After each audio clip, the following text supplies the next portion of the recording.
there, guys. Dua lang sila.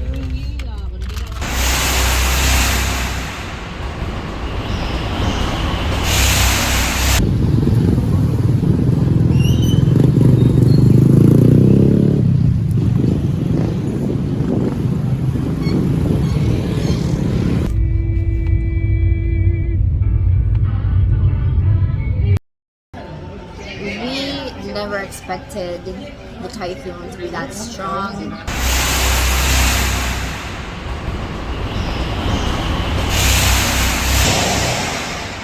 Whoa, wait, look! How did this get in? The most challenging thing we encountered. What was the most challenging thing we encountered? Webinar. No, I don't think that's the most challenging. I think Oh, okay. Finding supplies. you weren't prepared at all. You weren't prepared. You cannot find, no matter how much money you have, doesn't matter if it's not physical money. Yeah. It doesn't matter whether you're the richest guy, because people literally care about, having food and water. So we're just buying. Perfect. We're just buying from a store here that's open. We're buying from a store that's open. Because we don't have food at home anymore and we need to stock up just in case we don't make it to our flight to Davao. This one, it's good. Make one. Spicy lang. Ano dyan ha? Hindi ko ganahan na. Sige, 5 ani.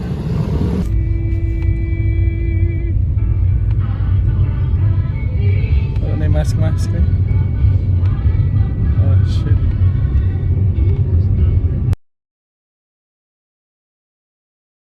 Hey guys, if you're watching this video, we're probably still alive, but wife, she's cooking pancakes for us. What made you decide to cook pancakes? We only have one fish and I don't know how to cook fish. Very good. The best companion to have in the midst of a storm. And she's right. I'm gonna be the one to cook the fish. Okay. Look at her. Look at the mastery. You're seeing a master at work. There you go. Alright. We have 2 mangoes, 1 orange, strawberries, 1 fish. We have rice, my friends. We still have rice. I know this. Oh shit! So we have no more rice. This is perfect. No rice. So this is perfect. No.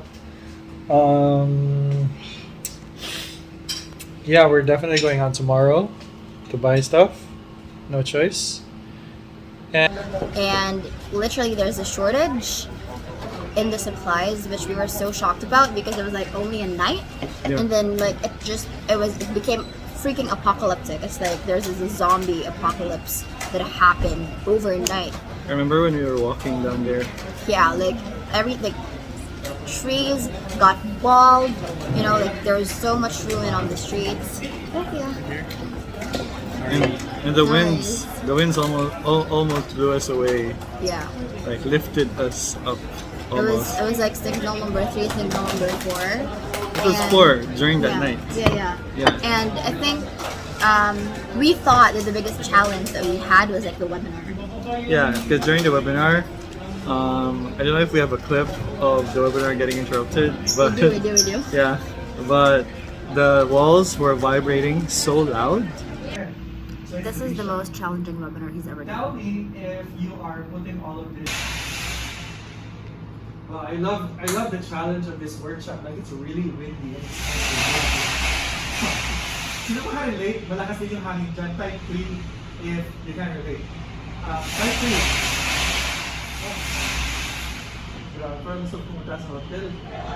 That we can't even hear ourselves talk during the webinar. And we can't focus. We can feel the wind blowing through the windows, blowing through the halls. And then we had to cut the webinar short. And people paid lots of money for that webinar. And then we had to tell everyone that, guys, we're moving the webinar to tomorrow or to January. We're really sorry for that. And then, boom, the webinar got cut. Yeah, so we thought that was our biggest issue because that's like, we were like crying about, hey, we could have upsold like and got lots of money from that webinar, but like didn't push through the way we wanted, which really sucked because it like took him 2 weeks of all-nighters in preparation, and it just like made me a little bit sad that we didn't get to push through with our plans. But then we thought that was our biggest problems, but then comes the next day. Yeah, it was when we went out of the condo, we couldn't recognize the place anymore. There were the trees didn't have any leaves. So many trees toppled over each other. Electric posts down, wires down, electricity down, Wi-Fi down, cars down. It didn't even matter that like people were rich or like they lived in a nice place like or a condo. Some homeowners, some tenants had to sleep in the lobby. No matter how rich you are, you're still gonna fall in line in the very long line of people buying water. You're still gonna fall in line in a very long line of people buying food. Because at the end of the day, you don't need millions. To be honest, you don't need millions to survive through the storm. You just need like a couple thousand, 2,000, 3,000. That's enough to last you a week. But the problem was buying the stuff itself. Because you have to buy meat, water, oil, all the basic bare necessities.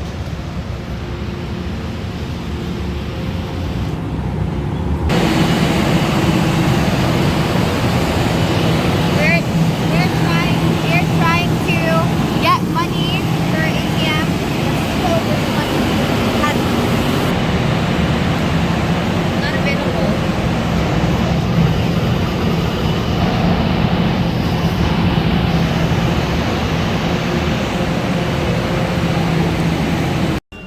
It's amazing how in just one night, the whole city went into shortage.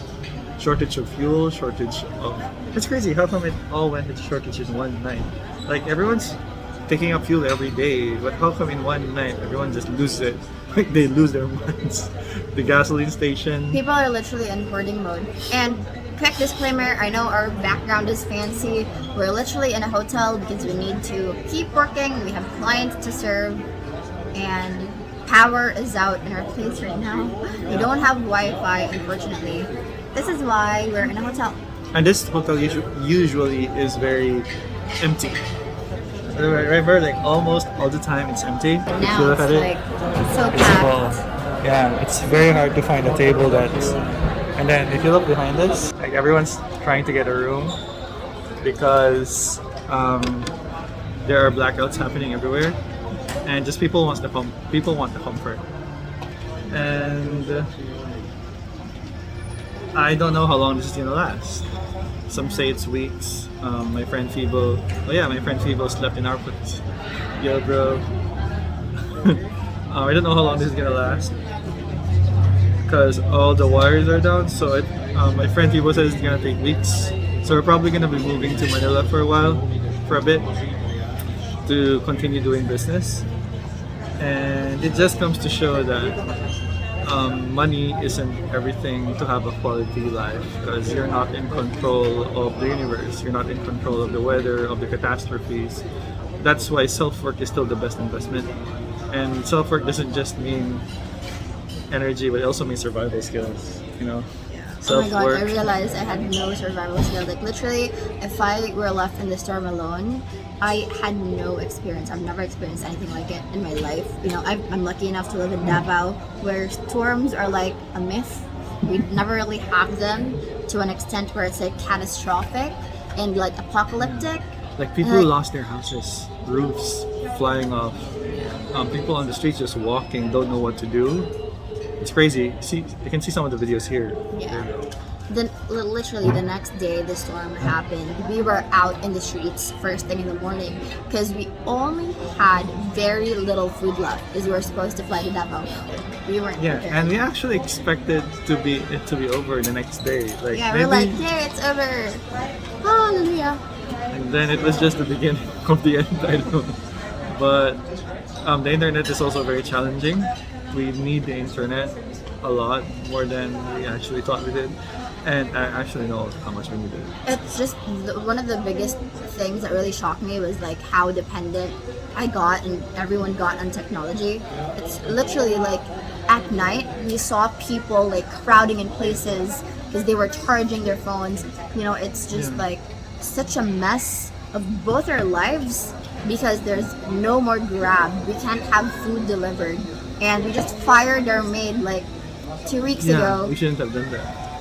Well, she stole from us, and it was caught on CCTV. Alright. But it was bad timing. Check And this out. we were literally left to fend for ourselves. Exactly. So I realized like I had zero survival skills, and I don't know how I would have survived if you didn't teach me how to a little bit. manage. Why are you eating like that? Really stressed after a whole day. So you just want to enjoy your chocolate in a very primal manner? Yeah, but the important thing is to remain calm, put an inventory of what you don't have, and then put an inventory of what you need to get. So when we went out, we were like, okay, we need cash, information, and we're gonna go out in the city and scavenge. Hey. So we just got money, and now we're looking for a 7-Eleven to buy food. So that we went to one 7-Eleven already, but then all the canned goods and literally like all the freaking like instant noodles are almost gone. So we're just gonna go to another 7-Eleven to store food and to buy your friend some food as well. There were literally no cabs. It's like you could wait in your condo or like 2 hours in a hotel and literally no cab would be available. And for good reason. Like cabbies, their houses, you know, literally are super destroyed and they need to fix their houses, which is why they're not out driving on the streets. Remember when you said you felt like it's a game? I felt like it's a game because not because I'm like enjoying it, but because that's like something new that I've never like experienced. And that's what past. survival games are about. You just go out there and survive and do stuff. The first thing we did in the morning was get out, buy food, and like buy canned goods. Like we need to survive. Yeah. We need to survive. Crazy. Yeah. I even forgot we had bets. The problem was we didn't have enough cash on hand. We didn't have enough physical cash. ATMs were down, Gcash wasn't available, and most of our money was online, and people were only taking physical cash. We had And like banks- 500 pesos left. And I was Banks like, got like affected too. Like so those banks where the glasses were shattered, Yeah. ATMs down everywhere. Yeah, we had to go through to like 4 stops to actually find a functioning ATM. Well, guys, it's Angela Visa. Hi, Angela. What you doing? Scavenging. I'm gonna withdraw 10K. 10K. Yes. Smart. And there's shout out to Metro Bank for being the only fucking ATM available. Gave us our fucking money. And shout out to that guy who let me go first in the line. Thank you. Awesome. Thank God we found that first. Like I bet. Thank you, Metro Bank. You're amazing. I think a lot of ATMs now are like filled with lines and stuff. Yeah. It's good that we went there first. Yeah, we went there like literally the next morning because we had no money. So early in the morning, we were in the ATM. And the whole day was spent literally just sitting in a cab trying to find a hotel that was not fully booked. And everyone is just a waiting, ticking emotional time bomb ready to explode because like people were on edge. Even the stores, they were getting impatient and they would fight. I think I took a video of it. And I'm really glad that I did lots of self-work along with Ange. Because if we didn't, there'd be lots of arguments on what to do first, what to prioritize, money stuff, blaming, and thank you, self-work, energy, spiral, whatever, Sarah, for helping me manage it. I think one of the biggest challenges too, like one of the like weirdest things that happened, but also like understandable, was there like Matt was falling in line to get water and supplies, and there was a guy who had a gun and threatened people to like let him get the supplies. The water. Yeah. That's how bad it got. There was a So, guy with a literally. gun threatening people because he wanted to get the water first. Yeah.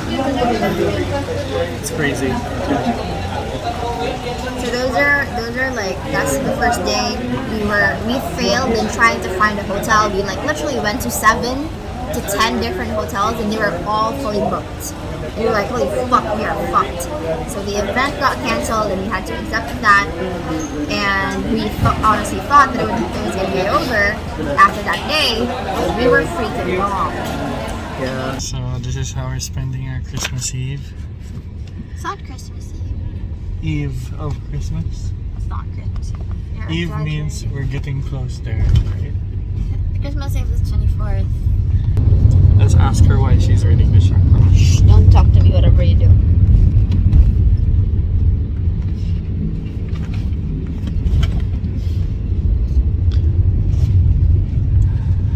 This is how she manages her stress. One of the most interesting things, I guess, for me, one of my biggest takeaways is that, you know, we're still human. It doesn't matter how much money we have in the bank. It doesn't matter how much debts we have to pay, how many more employees got delayed in salaries, and like all those problems. They don't matter when your most pressing problem in the moment is survival. And we literally experienced, you know, falling in line in the public market so we could get food, so we could get water, literally the basic necessities. And I guess it just gave me perspective that, you know, I need a car.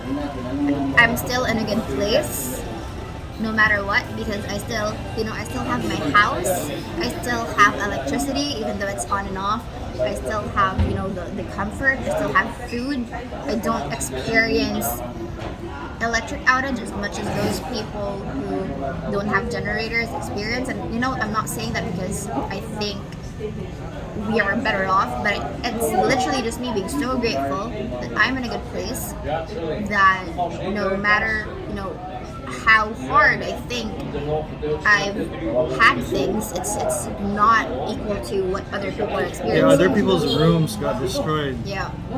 Our room got lucky.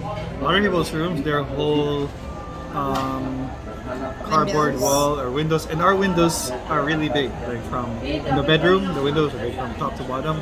Other windows got ripped off, and it's really funny how those plants are still there. Maybe they're fake. No, they're real. Oh, they're real. They're real plants. They're still there. The plants still there. Awesome. But everything else got destroyed everywhere. What was your biggest takeaway? So my biggest takeaway from the storm is I'm really thankful for all the youth camps I've been in, and for knowing how to cook and do chores and survive low maintenance. And I'm also thankful for investing in myself, self-work. Learning to survive is just as important as learning how to control yourself emotionally and manage your emotions. Because if you don't know how to do that, you won't prioritize, you won't be strategic, you won't take inventory. And you let your emotions manage you and rule over you instead of the other way around. I also learned that I'm also very thankful for investing in ourselves and learning business. Because if we didn't, we wouldn't have money actually. It was crazy. Like literally just last night, we were out in the markets trying to get chicken, trying to get food because they didn't have food anymore. Yeah, they ran out of fish. She didn't want too much chicken. She likes variety. And I guess I'm still grateful because we got to help out some of our friends who like had it worse. And I think that's a great testament to how much we take for granted in the day-to-day, how much we forget we have, because, you know, we got so used to the comfort. But then when that comfort gets taken away, it's like you get like awakened. You realize like, holy shit, I had it good. I had it so good all along. Yeah. And I didn't even take inventory of how good I had it because I was so used to the comfort that I kind of like took it for granted. Yeah, and not much was even taken from us actually. Not much, actually a lot, but still. A lot, but not a lot in terms of like, because we still have everything we need and more. Yeah. We're able to make money during this time. Yeah. And I guess like. But the good news is our business has people all over the Philippines, so I was able to still remain operational despite being in this situation. I guess that's what makes remote work because when you have people all over the world, it won't like collapse your process, your systems. It's still there and it's still online. So that's another thing is remote work works. Because if our business was in a local building and everything was in there and this thing happens and no one can come to work and all that, like, gone. At least now money is still coming. So yeah. And for everyone who's affected by the storm, do you have a message for them? If you guys are affected by the storm, I don't know what to say. Like, I don't want to say, like, it's gonna be okay. Like, I guess the biggest gift that we all have is we're still fucking alive. We can get through this, everything.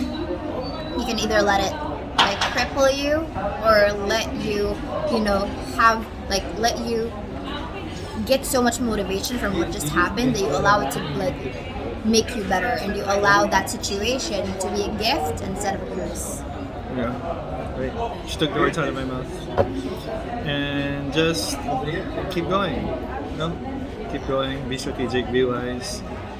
And this was definitely an eye opener for me. Like, sometimes my pride gets in my head, my ego gets in my head, making me feel like I'm better than everybody else. But then at the end of the day, I'm still a human. I shit. I sleep.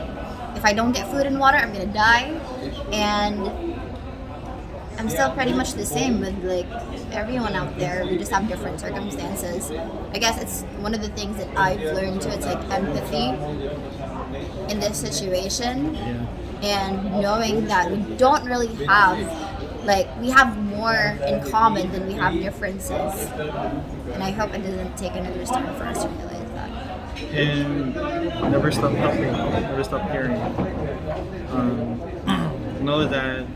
Yes, you're in this storm, but other people are also in this storm and might have it worse than you did. So still be compassionate, despite you having a shortage for yourself.